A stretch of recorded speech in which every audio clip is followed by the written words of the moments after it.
What's up, everybody? This is Whiskey in the Six. I'm Rob. Doing the Kirkland 18-year-old Speyside Single Malt Scotch. Alright, this is sold only in Costco. Kirkland is a Costco brand.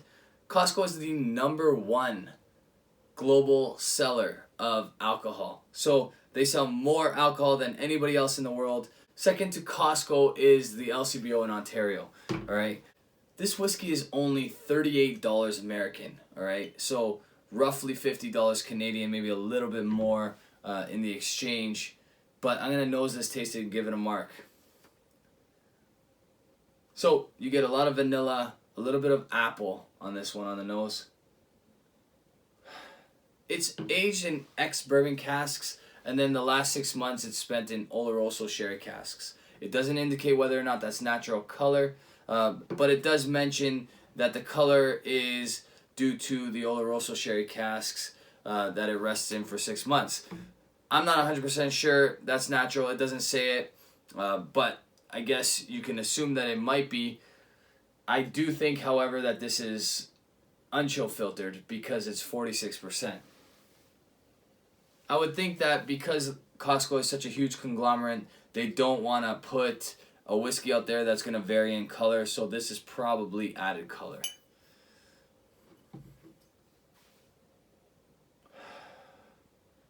I like at the end, after you get that vanilla, after you get that apple, you get a little bit of this cherry note, and that's clearly coming from the Oloroso sherry casks.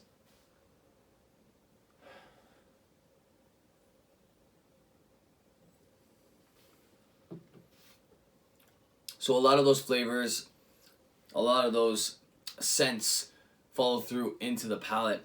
The vanillas, the apple note, a little bit of that cherry note. You also get a little bit of like a bright milk chocolate, which is really nice.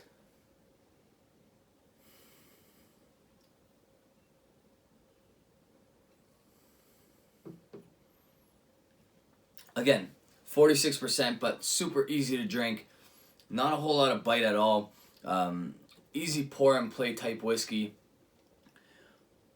I can't believe that this is $38. For that price, I would imagine that most people that can buy alcohol at Costco stock up on this because it drinks like a Glenlivet. It drinks like an Aberlour a little bit, which I think is really cool. And again, it's 46%, whereas Aberlour is, I believe, 43%. Same with the Glenlivet 18. So I would probably go with this at a much lower price than the Aberlour or the Glenlivet, just because they're all three 18 years old.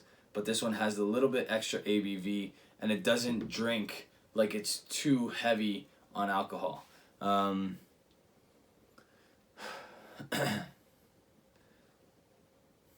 Okay, so last sip, and I'm going to give this one a mark.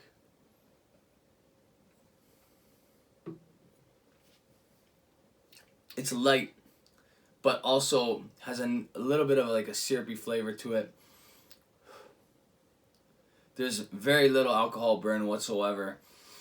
Just an easy drinking whiskey, and at $38 you cannot go wrong. I'm going to give this one an 86. I borrowed this bottle from my buddy Paulo, and he did most of the damage to this bottle, but I've done a little bit since I've had it. I've had it for almost a year now, but just kept pushing it away.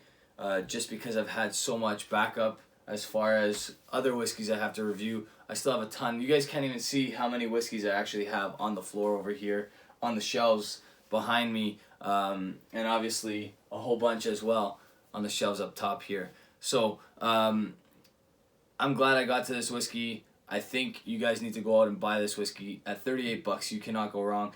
Honestly, at $60 American, I don't think you can go wrong here. You're looking at the nearest competitor at around $90. So, because of that, you should definitely get this whiskey. It's an 86 for me. Probably if I gave value marks, I'd give it a higher mark. I'd probably give it like an 88, just because I do not believe you're going to find a better whiskey at $38, especially a better single malt Scotch. So, pick this up if you haven't already. Really, really nice stuff. That's an A. You guys can check me out on Instagram, Twitter, Facebook. You guys can also check me out on Patreon. Cheers.